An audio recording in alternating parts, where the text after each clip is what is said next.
Matthew chapter 17. So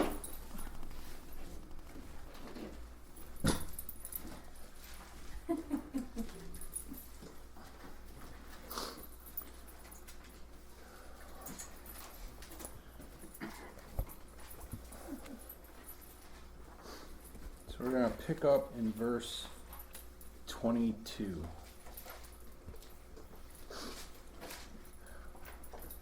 Now while they were staying in Galilee, Jesus said to them, "The Son of Man is about to be betrayed into the hands of men, and they will kill him, and the third day he will be raised up." And they were exceedingly sorrowful. When they had come to Capernaum, those who received the temple tax came to Peter and said, "Does your teacher not pay the temple tax?" He said, "Yes." And when he had come into the house, Jesus anticipated him, saying, "What do you think, Simon? From whom do the kings of the earth take customs or taxes? From their sons or from strangers?" Peter said to him, "From strangers." Jesus said to him, "Then the sons are free? Nevertheless, lest we offend them, go to the sea, cast in a hook, and take the fish that comes up first. And when you have opened its mouth, you will find a piece of money. Take that and give it to them for me and you." Father, thank you that you're still on the throne. Thank you that you're still in control, and that we can count on the fact that you're always there, and that this world, no matter how messed up it seems, is doing whatever your will is for it to do. As Jesus was marching to an end, so is this world. And I'm so grateful you left us your word and your Holy Spirit to come and fill us and give us meaning to these words, to give us understanding for these words. It looks like just a great big gobbledygook of stories and fables until your Spirit comes within us and shows us the truth of every word that's in this book. Every word is true. Every bit of it happened. Every bit of it is real. And every bit of it is meaningful to us today as it was the day it was written, the day the events happened. Thank you for your Son, your Spirit, and your Word. And we ask that all of them be present here today and to minister to our hearts and fill us with a sense of your presence and a joy that we can walk out of here with tonight. And all of this I ask in the beautiful and blessed name of Jesus. Amen. Amen. Okay, so over the last several weeks we've been looking at a series of events which took place in the northern region of Israel. Our hero and the 12 have traveled from Magdala across the Sea of Galilee by boat, then passed through the town of Bethsaida and up through Caesarea Philippi to Mount Hermon in the extreme northwest corner of Israel. Jesus has gone there with at least two purposes in mind. One is to lay low for a while. He's being pursued by crowds who wish to force him and make him king because he's running a food truck. He is also staying one step ahead of the Jewish religious leaders. Until recently, Jesus was only dealing with Pharisees and scribes, but now the ruling Sadducees have entered the fray, which is heightening the danger and he and his boys are facing. And Jesus, we presume, is still wanted by Herod Antipas, who believes Jesus may be John the Baptist come back to haunt him after he'd murdered him. And the second reason is, as the events have unfolded, we see that Jesus has used this time of relative calm and quiet to fully reveal his identity and his mission to the 12. And this has been achieved over multiple ways. First was a healing in Bethsaida, which was an illustration of the blindness that plagued both the 12 and the religious leaders who were persecuting Jesus, Jesus showed that what was needed for revelation was a miracle. It had to come from God the Father. In Caesarea Philippi, Jesus, after praying, posed two questions to the 12, the latter of which was, "Who do you say that I am?" Peter responded for the second time that Jesus is the Christ, the Son of the living God. Jesus affirmed that Peter's answer is correct and that revelation was a gift from God, the Father, and not something he inquired on his own. But the brilliant, jaw-dropping moment in which Jesus officially, in their hearing, with no ambiguities, took upon himself the title of Messiah and Son of God, was just as quickly followed by Jesus showing them from the Scriptures that he was sent with a purpose, that his life was marching to a close, that he was to be betrayed, then abused, and ultimately murdered by the Jewish religious leaders in Jerusalem, but would rise again on the third day. Peter would have none of this talk and came at Jesus with a rebuke, which Jesus did not take very well, and he put Peter in his place, in fact calling him Satan or adversary, because at that point Peter was working in direct opposition to God's plan for Jesus, that plan being to die for the sins of the world. And again, immediately following was a very stark reminder of what it meant to truly follow Jesus. Jesus told his disciples it meant laying down their own desires, literally dying to self, taking up your cross, and following him. This interaction has left the disciples extremely distraught and Jesus discouraged. Jesus travels over the next 6 days further north to Mount Hermon, where he leaves 9 of the 12 at the base of the mountain, and taking only Peter, James, and John with him, hikes up the mountain to pray to his Father for encouragement for himself and those with whom he brought with him. It's while he's in prayer that something amazing happens. The glory of God, which was dwelling in the human body that was Jesus Christ, began to leak. It began to come out, and he began to shine on that mountaintop. God sent encouragement to Jesus in the form of Moses and Elijah, who talked with him concerning his coming death. The 3 disciples that Jesus took up the mountain with him got to witness some of these events after they woke up from falling asleep, which is kind of a pattern for these guys, but we might actually have a little more insight into that later today. After this miraculous event, the 4 of them headed back down the mountain. Along the way, the 3 disciples pondered among themselves what it meant that Jesus would rise from the dead. This led to a question concerning the prophecy that had been taught concerning Elijah preceding the coming of the Messiah. And Jesus returns finally to the place where he left the 9 and finds them in a heated discussion with scribes. A man has brought his severely demon-afflicted son to be healed, but the disciples were unable to free the boy of this demon. This brought a cry of exasperation from Christ. O faithless generation, how long shall I be with you? How long shall I bear with you? That's got to be as close to exasperation as we get to hear from Jesus. That just, I contemplated over and over again, is that the right word? Is that the right, am I over? And I can't think of any other way, just exasperation. Wow. You know you're screwing up when you exasperate Jesus. I just gotta say, that's got to be a moment. That's a head slapper. That's somebody. That's a wow. So Jesus commanded that the boy be brought to him. As he was being brought, the demon afflicting the boy manifested severely.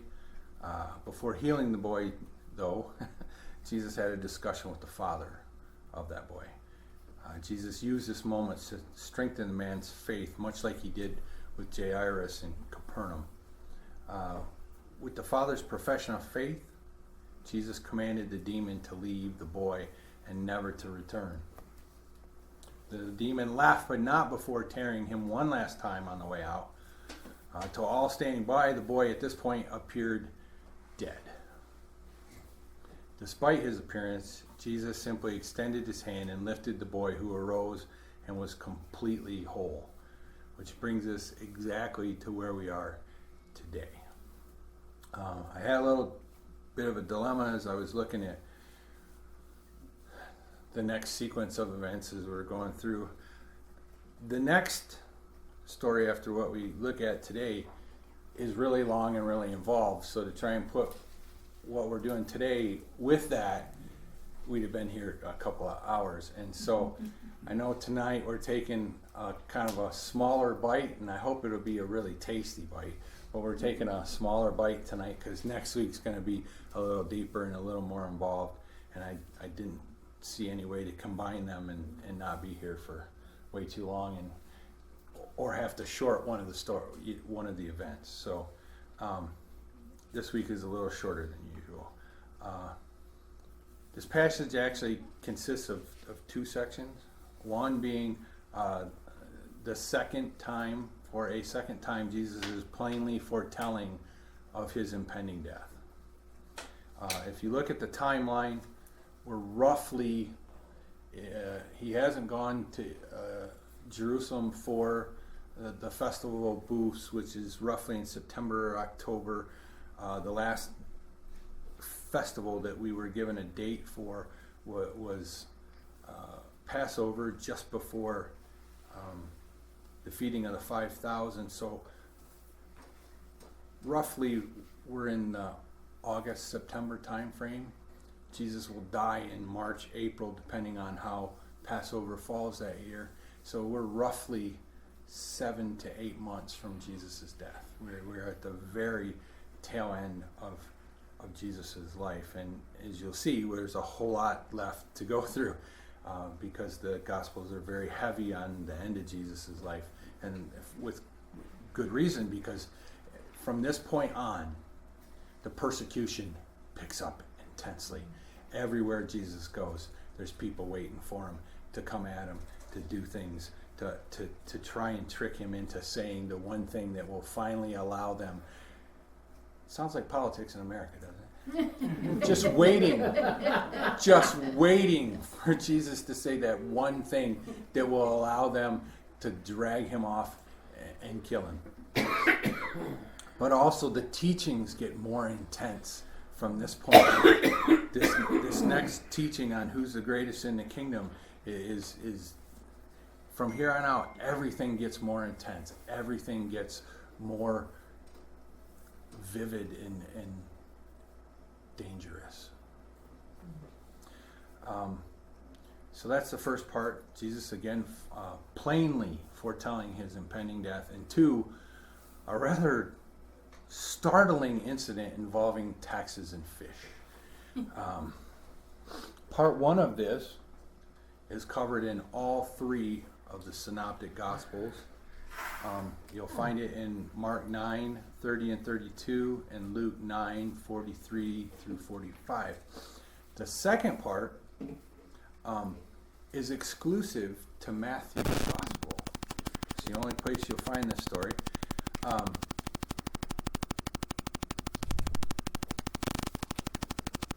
guess the easiest way to explain that is Matthew was a tax collector. So a story about taxes, an event involving taxes, is something that's going to catch Matthew's attention and go, oh yeah, wow, it's in his wheelhouse. It's his thing. So Matthew saw the story and picked up on it, and he shares it with us. But for now, we're going to begin with Jesus' second plain foretelling of his impending death in verses 22 and 23. What I'm going to do, I'm actually going to go to all three passages because each one has just a little bit different information. All of it's complementary, nothing, it's just each guy picked up on something a little bit different.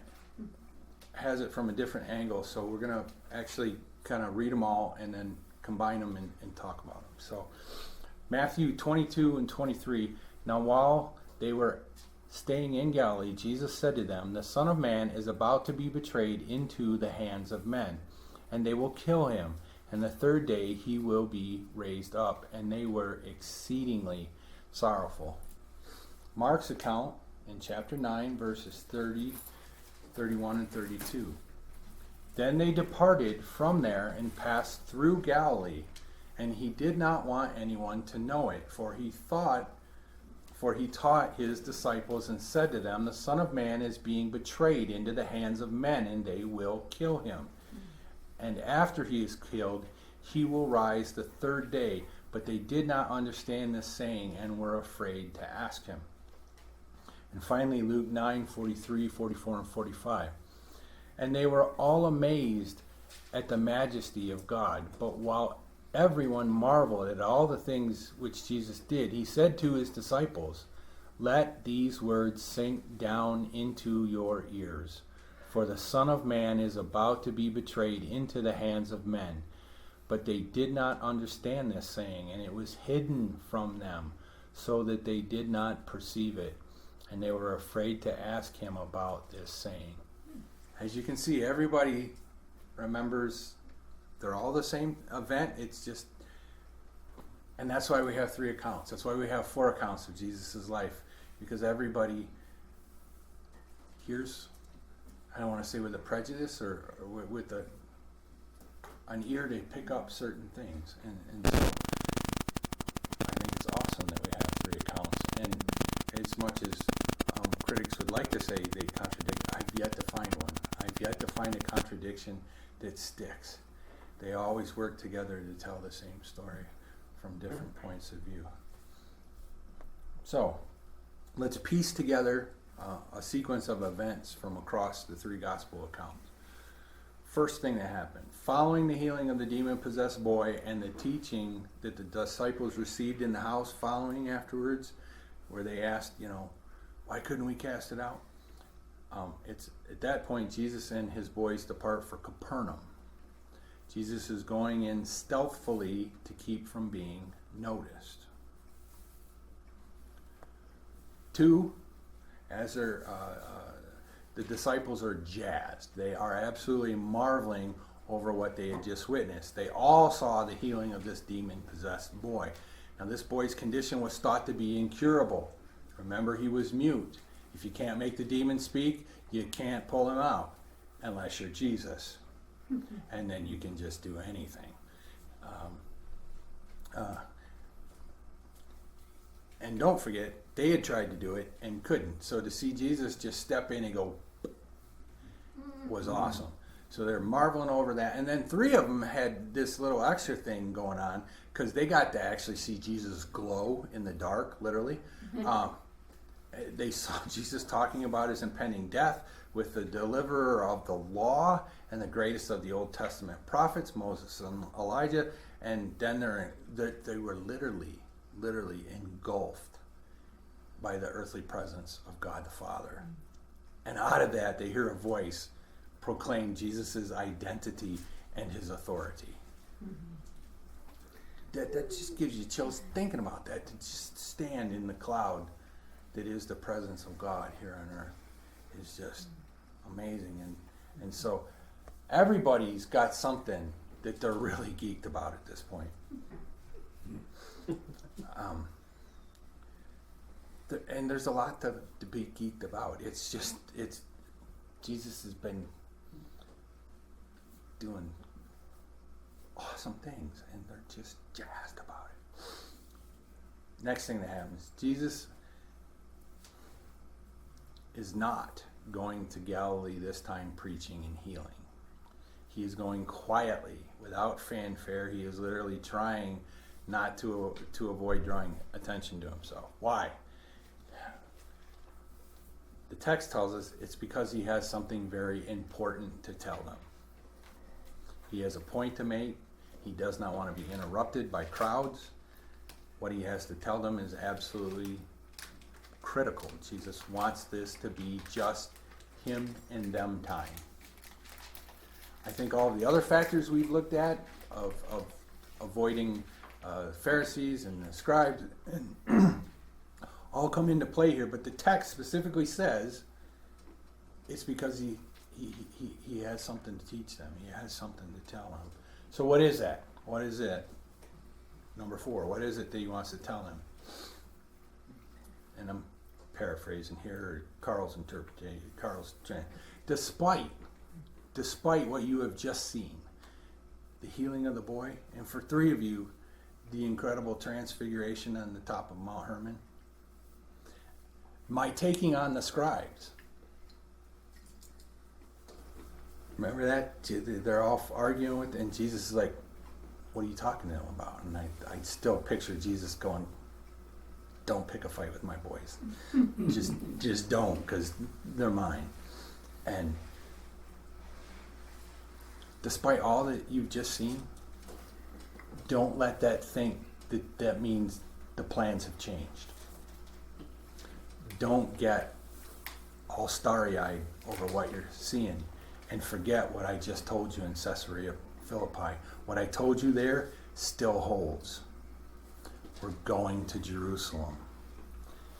When we get there, I am going to be abused and die. But, and they keep seeming to miss this, or they just don't understand it. It's so foreign to them.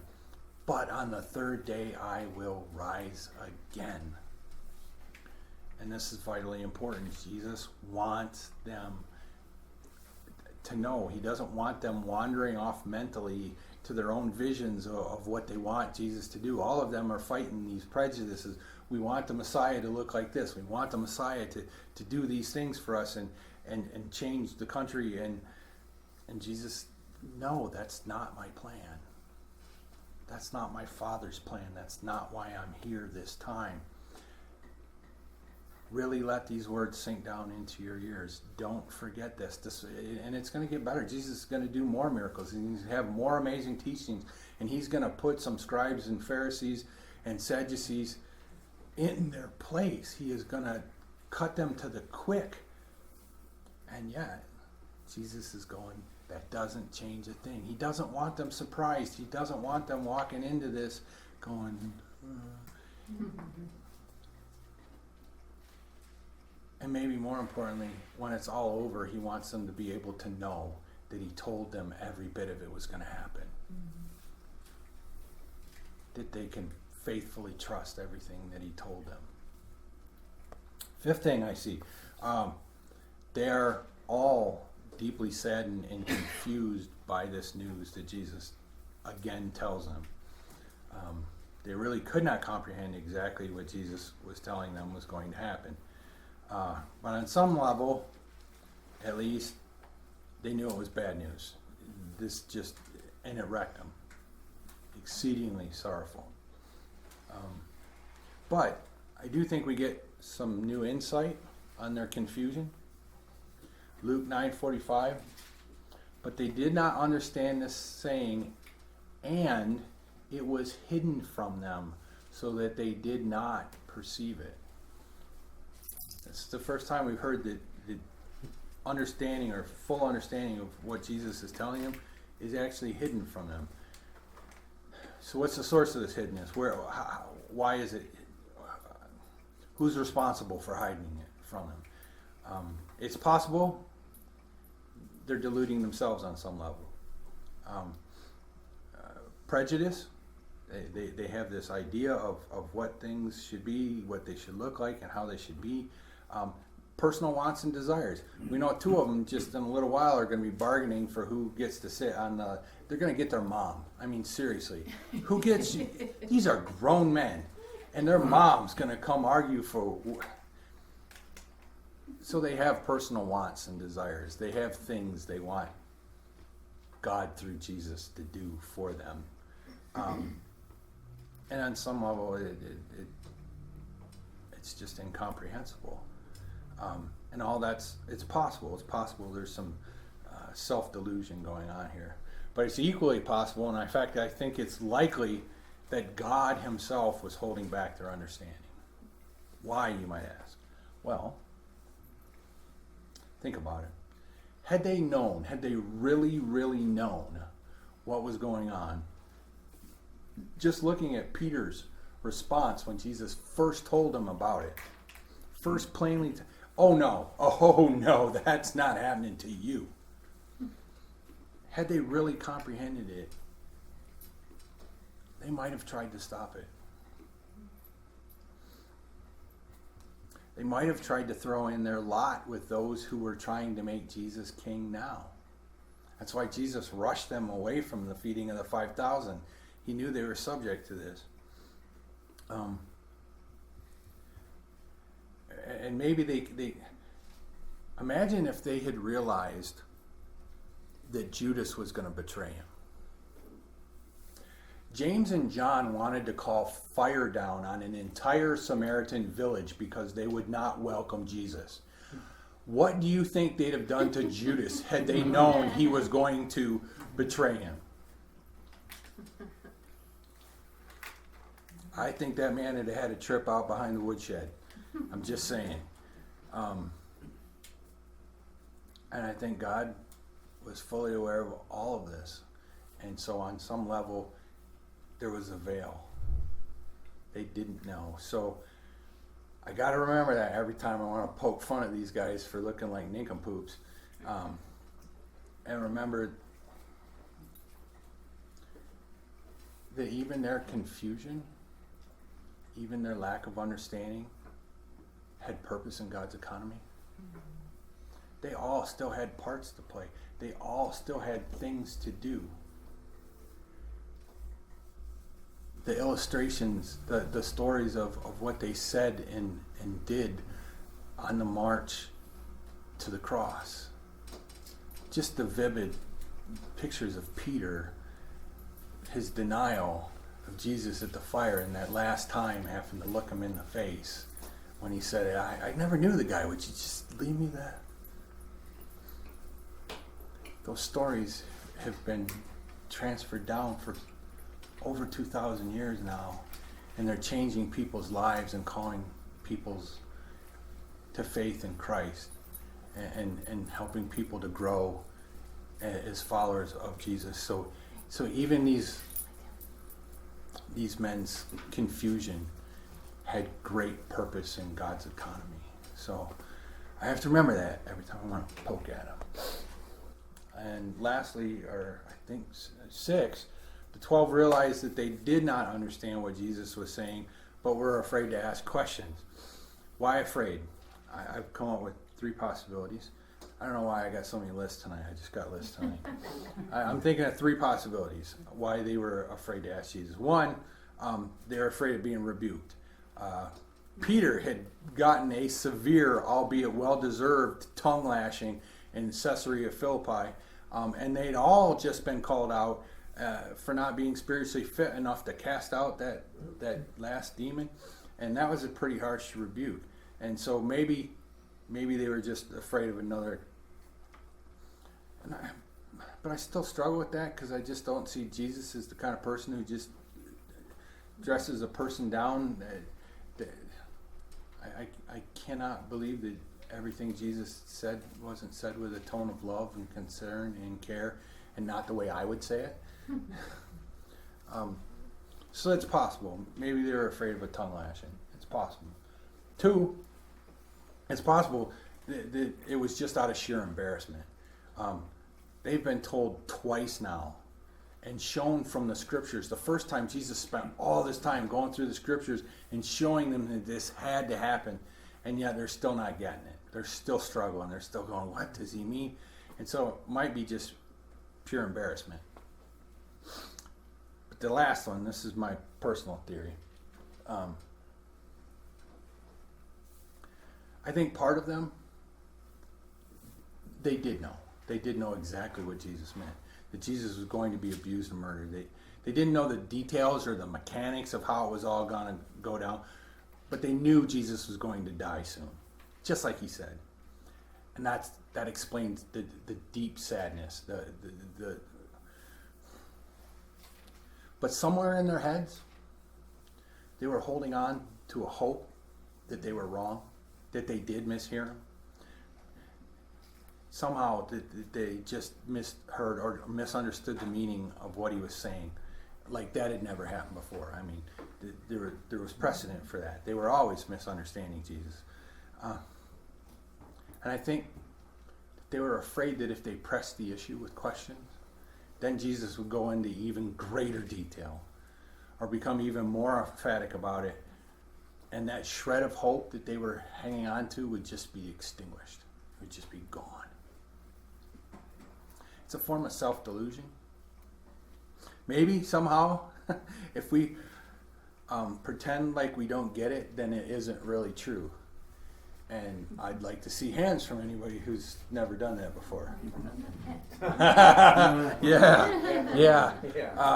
I don't know how many times in my life I have thought, you know what, if I just don't think about it, it really isn't happening. If I just ignore it, it's not really going on. And if I'm calling it the ignorance is bliss defense against heartache. What I don't know, it's not true.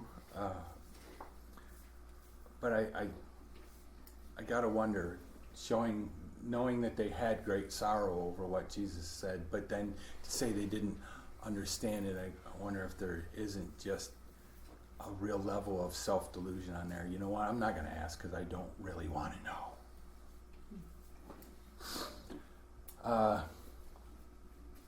I like the last answer the best, but it's entirely possible that it was a combination of all three, and that it was different for each one.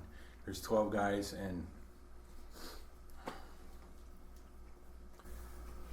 they're struggling. Jesus has made it really clear now, and if they were upset the first time, now it's really sinking in the sadness and the sorrow of,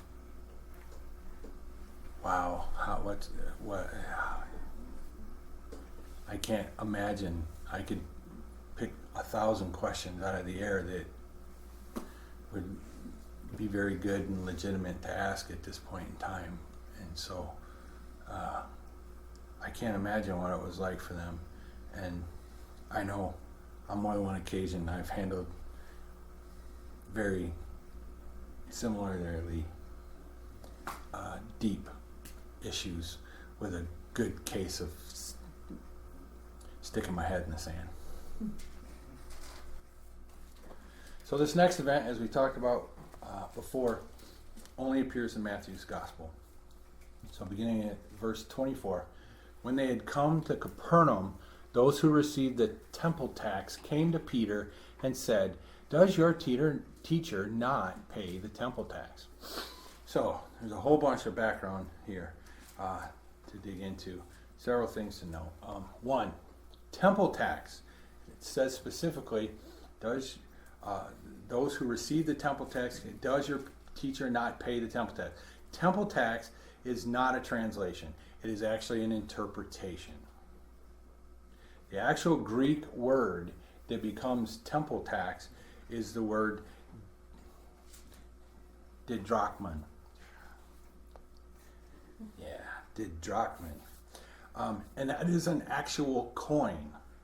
A didrachman, or a double drachma, is a silver coin equal to, now write this down, 2 Attic drachmas, or 1 Alexandrian, or 1/2 of a shekel. I know why they did it, but I would prefer that they just put the word in there and let me figure it out instead of interpreting for me. And I couldn't find, I looked through as many translations as I could, and they all do the same thing, and I don't understand why. Some of them actually go a little further and are a little more interpretive of it. I would prefer that they just give me the word and let us figure it out, because it just means so much more when you figure it out. Anyways, now this amount is very specific and thus corresponds to a discernibly specific tax within the Roman Jewish system in Israel, which is the temple tax. Again, I understand why they did it, but This tax or tribute was actually set up by God himself way back in Exodus chapter 30, verses 13 through 16. This is what everyone among those who are numbered shall give. Half a shekel according to the shekel of the sanctuary. A shekel is worth 20 gerahs. I was wondering about that. The half shekel shall be an offering to the Lord. Everyone included among those who are numbered from 20 years old and above shall give an offering to the Lord. The rich shall not give more, and the poor shall not give less than half a shekel. When you give an offering to the Lord to make atonement for yourselves, and you shall take the atonement money of the children of Israel, and shall appoint it for the service of the tabernacle of meeting, that it may be a memorial for the children of Israel before the Lord, to make atonement for yourselves. So, this half shekel tax was levied on every Jewish man 20 and over, and the money at this time was used to support the temple, which was what took place of the tabernacle. Priests and Levites are later exempted by God from this tax, because the tax money they're collecting is actually supporting these guys. But by the time of Jesus' arrival, some rabbis were being exempted as well. I'm sure it had to do with what political part or what Jewish sect you were a part of, but some rabbis were exempted as well. Now, somewhere along the line, the collection of this tax was handed over to the Romans. I don't know how that happened. I don't know why that happened. Perhaps the Romans took it, saying, "We're the only people that collect taxes around here. We'll just collect it for you," and they really hang on to it. After the Romans destroyed Jerusalem and the temple in 70 A.D., they continued to enforce this tax. However, instead of using the funds to maintain Jewish religious centers, the Romans used them for the temple of Jupiter Capitolinus. In doing so, they punished the Jews for the revolt that prompted the destruction of Jerusalem and the temple. Mm-hmm. Talk about insult to injury. Rubbing salt in the wound. That'll do it. We're going to destroy your temple. We're going to keep taxing it for you. And then give it to a false god. That's got to hurt. Now, this taxation was so successful, and the Romans were so good at it, leaning on people to get it out of them, that the temple was literally awash with cash. Far, far beyond what they actually needed. So what they did was they started the construction of a golden vine around the temple or over the doors. I didn't get where it was.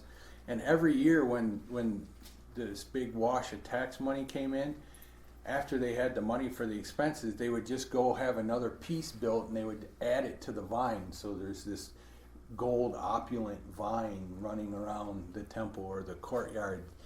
If you don't spend it, yeah, God forbid you save it for a rainy day, or to raise an army when the Romans come to burn you to the ground. I don't know.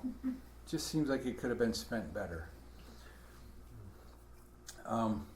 Now for this and several other reasons, there were many sects of Judaism which refused to contribute. Apparently this was an expected but not mandatory contribution. Under God's law it was, but under the Romans, they would press you really hard for it. They really wanted it out of you, but they couldn't force you to pay it. Now this tax was collected during the first month of the year. That's the same month that Passover is observed. So why come to Peter? Some commentators speculate that it's because Jesus is staying at Peter's house in Capernaum. He's the homeowner and thus responsible on some level for those under his roof. Okay, maybe. I think it's because Jesus is laying low and they don't actually know where he is, which is the whole point. Jesus is trying to stay under the radar right now. But Peter was probably out and about grabbing supplies. And while he's out grabbing supplies, he slips into 7-Eleven for a Slurpee, and there's the tax guy. There's the tax guy going, hey, you follow that Jesus guy. Does your teacher not pay the tax? The tribute to the temple? Is he one of those guys? Now, Jesus has been out of town and at times literally out of the country since just before Passover. We talked about that, which was just before the feeding of the 5,000. So this tax is overdue by many, many months. If it's not mandatory, why are these guys that collect the taxes so worried about whether or not one guy paid it? Except this is really not about collecting a tax. It really has nothing to do with collecting a tax. It's a point of argument. This is questioning Peter. Where does your master stand on support of the temple? Where does he stand on supporting the temple of God? How does he feel about that? Is he a contributor, or is he one of those troublemakers that won't contribute to the house of God? This is all about tricking Jesus. This is all about making him look bad in front of the people. It has nothing to do with collecting a tax at all. Verse 25. And he said, yes.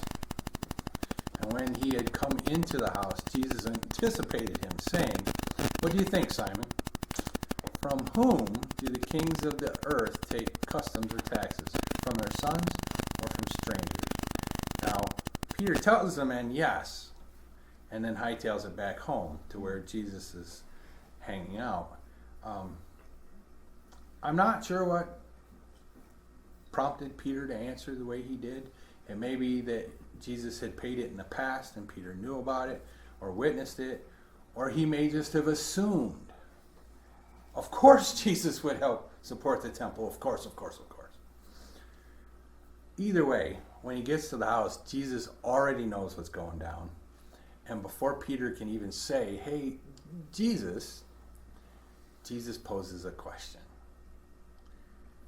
And it's interesting at this point that he addresses Peter not as Peter, but by his given name, Simon.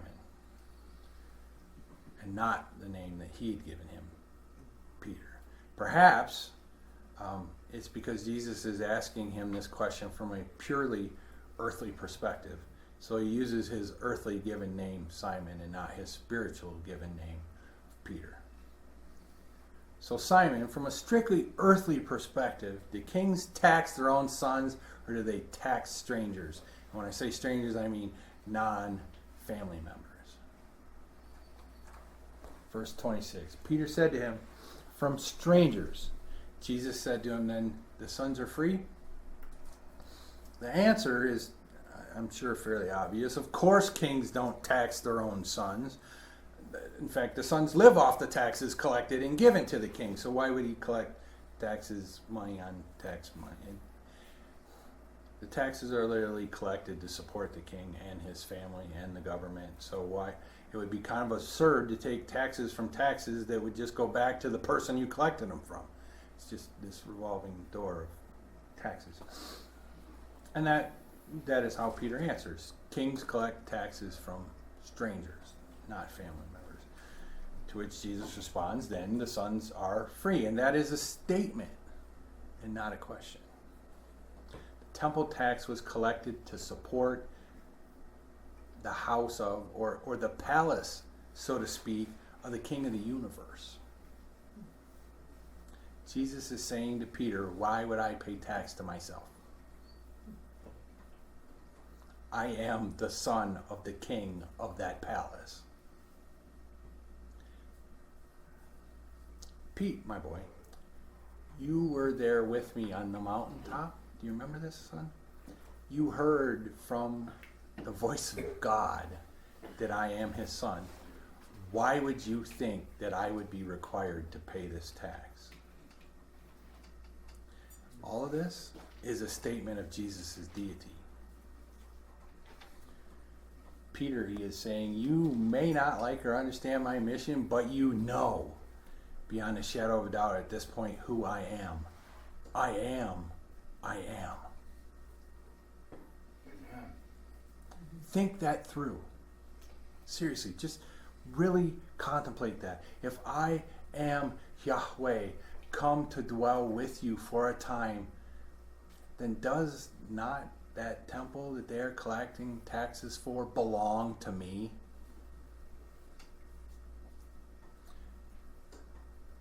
Do you suppose that you should collect taxes from the son of the king? I really, really believe Jesus is urging Peter to think through the implications of what he heard on that mountaintop.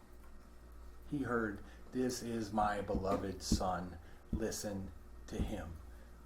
An absolute statement of his identity and an absolute statement of his authority, especially when he was standing with Moses and Elijah. You know who I am now. Think that through. What does that really mean? What kind of power do I possess? What kind of rights and privileges literally belong to me as creator of everything? Think it through, Peter. Really, really think about this. Should they be asking me for tribute money or bringing it to me?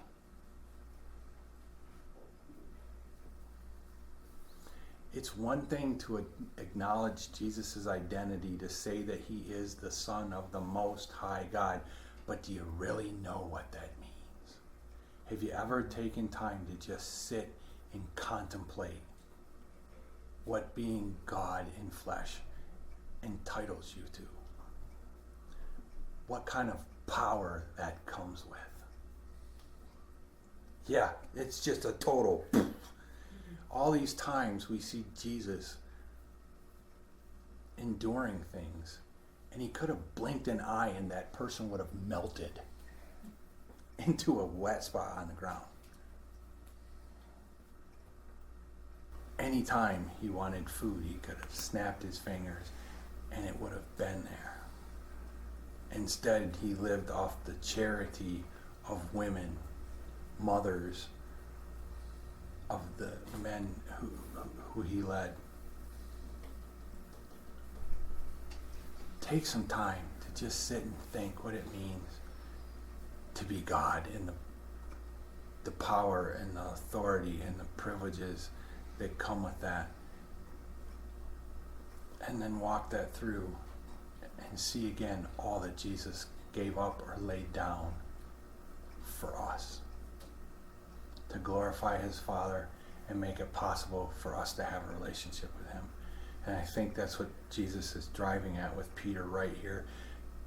Do you really comprehend? You said it. You said, "I'm the Son of the living God." But do you really know what that means? Because what you just did, it doesn't look like you know what that really means.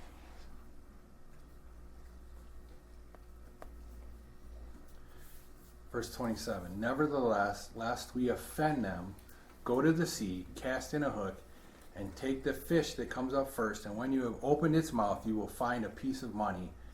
Take that and give it to them for me and you." Sorry. That was the I know, it was phenomenal. That was. I feel like I want to sneeze again. I'm a little jealous right now. I want to work up a sneeze. That was awesome. Bless you. So bless all of you guys for blessing the sneezer. Okay, where was I? All right. So Jesus has established that he is not subject to this tax, but in order to not needlessly offend some, he wants Peter to go and pay the tax. And he provides the money, and you can either call this spectacular or peculiar, and it's equally both. So he tells Peter, "Go fishing. The coin you need will be in the mouth of the first fish you pull out." Now imagine you're Peter. His house is not right on the lake. He's got to do some walking. Can you imagine what that trip is like? What's going through his head? there's sarcastic Carl going, seriously, Jesus? Really? Really? Really? You want me to go fishing so I can pay the taxes? Seriously? Come on. And then there's the more sanctified side of Carl going, dude, this is going to be awesome. I'm going to catch a fish and there's going to be a coin in its mouth. This is going to be so cool. And he practically runs to the lake. I don't know if it was a mixture of both. I'm hoping it was the more sanctified Carl that made that trip. But imagine what's going through this guy's mind. He's walking from his house to the lake with a little piece of line and a hook, and he's supposed to catch tax money. I mean, and at this point, we could do 50 dumb questions from Carl. Imagine the effort that went into making this happen, of getting this fish. And I asked, well, what kind of fish was it? And how big a fish was it? How big was its mouth? And did somebody throw the coin into the lake and the fish caught it? Or somebody threw a coin in the lake and they picked it up off the bottom and happened to swim over when Peter was... See, 50 dumb questions from Carl. But the effort that went into this, or did it just miraculously appear there when... It could be all of that, because God does crazy things just to make us go. And he's good at it. Now the word here, translated piece of money, again, like we saw earlier, is not the best translation.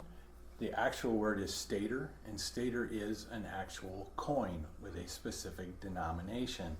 A silver stater is equal to 4 attics, or 2 Alexandrian drachmas, which is equivalent to 1 Jewish shekel. It is exactly to the drachma the amount needed to pay the temple tax for both Peter and Jesus. Exactly. Why do it this way? I mean, some actually go so far as to speculate that Jesus and the disciples' purse must have been empty. And I might see that. They've just been on a several-month journey up through the northern part of Israel. They were out of the country in the land of Gentiles, and even in northern Israel, that's all. There wasn't a whole lot of people there to support them. They're a long way from their base. That's possible, but I don't think so. I think Jesus is making a dramatic statement to Peter. Pete, I told you that temple, that's my house. If it needs something, I don't actually need you or the tax collectors or the priests or anybody else to provide anything. If I need cash money, I can make fish cough it up. That's the kind of power I wield. You heard my Father tell you who I am, and that I have authority. My voice supersedes even the law and the prophets. But do you realize what that really means? Peter was walking down the mountain still after witnessing that, wondering what it meant that Jesus would rise from the dead. Jesus is giving Peter a taste of his power. I can make fish cough up money. Exactly the amount of money I want. So when I tell you I will rise on the 3rd day, don't wonder about it. Know this, that when I lay down my life, I will simply pick it back up again whenever I will to. Amen. I think it also speaks into the future. The temple, we talked about it in 70 AD, it's going down. The temple will no longer be the center of the worship of God in the world. It will not be. It's moving out of Jerusalem and into the church. And the church is not another building, it's a group of people spread out across the entire world. Jesus people. The center of the worship of God will be a new temple, but not built with stones, but living stones, human beings. And they're going to need stuff. So in the future, don't worry about how the church will survive, how it will meet its financial obligations. If my house needs cash, then I can make fish cough it up if I need to. So I believe Jesus provided the tax money this way to demonstrate his power to Peter at that time and to speak into the future, to the new temple of God, the church, to tell them, I will provide for you in whatever fashion I will to. Don't sweat it. So, conclusion. I want to go back to the first part of verse 27 there, the last verse. Nevertheless, lest we offend them. Jesus made the point that as king of all, he was not subject to taxation to support his own palace. We've talked about that. But he does it anyway. I want you to go do this, Pete. And he does it purely to not be offensive. Paying taxes to yourself, subjecting yourself to the same laws that you've exacted on others is an act of humility. And humility, if nothing else, if there's not one overriding theme in Jesus' life, it's humility. Think about it. How many other things did Jesus subject himself to that he just simply did not need to? At birth, he was circumcised on the 8th day. If anybody did not need a physical representation or a physical symbol of a covenant with God, it was God. And I think of baptism. Jesus literally had nothing to repent from. Nothing. And he did it anyway. Here Jesus does something that he's not required to do. Something that in a way is a bit humiliating if you think about it. Just to keep from offending people.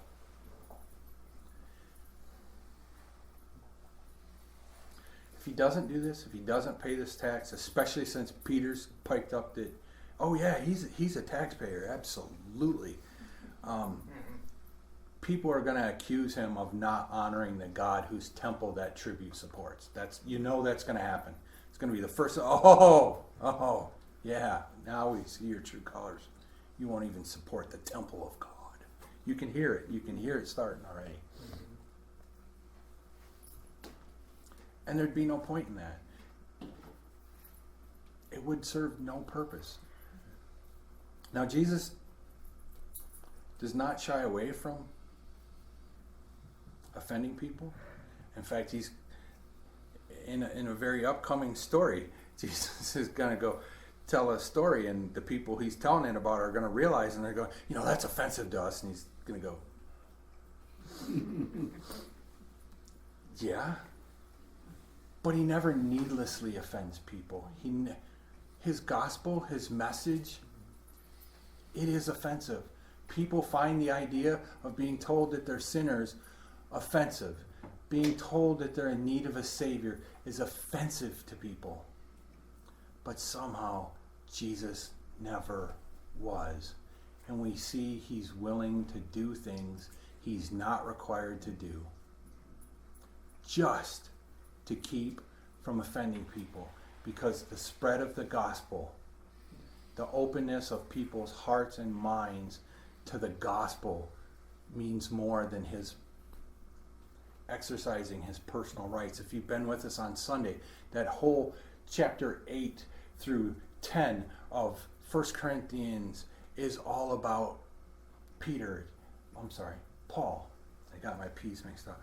Is all about Paul talking about how we should care more about the spread of the gospel than our own personal liberties. And here we see it from Jesus himself. It wasn't just Paul pulling it out of thin air or making a point. Jesus himself lived this way. And if Jesus lives this way, how should we be conducting ourselves?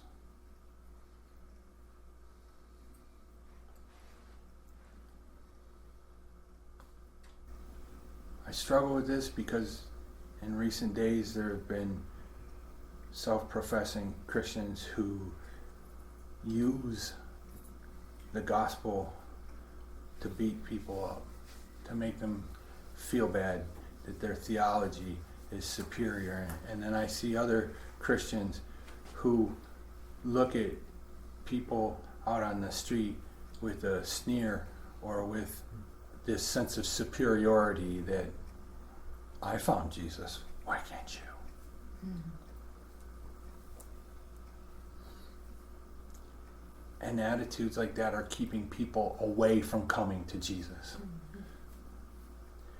Every single one of us has to remember every single day that we are nothing more than sinners saved by grace. It is strictly the God of the universe called to us that we're not that guy on the street. Mm-hmm. That we're not that guy we're sneering at or looking down on or taking to task with our superior theology.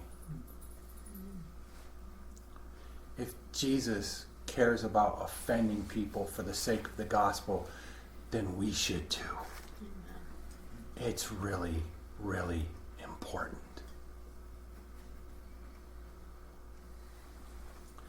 And how awesome is a God who would humble himself, who would make himself subject to things that do not apply to him, just so that he can save us. Yeah, sure, I'll go. I'll let him spit on me. I'll let him kick me. I'll let him beat me. I'll pay taxes. I'll do a baptism. I'll do whatever. I'll humble myself in whatever way I can so that they can be saved.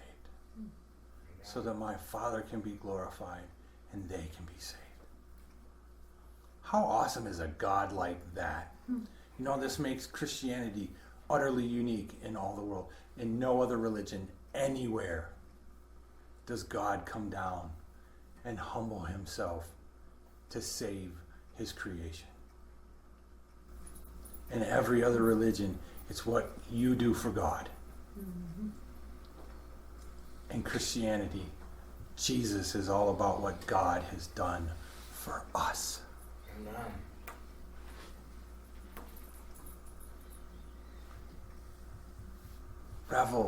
Revel in all that Jesus, all that power he had, all that ability, and he laid it all down.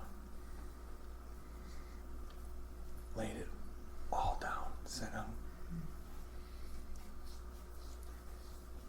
my Father's glory and their eternal souls are worth more to me than my rights, my powers, my abilities. He laid it all down for us. That's a God worth following. That's a God worth giving your entire life to.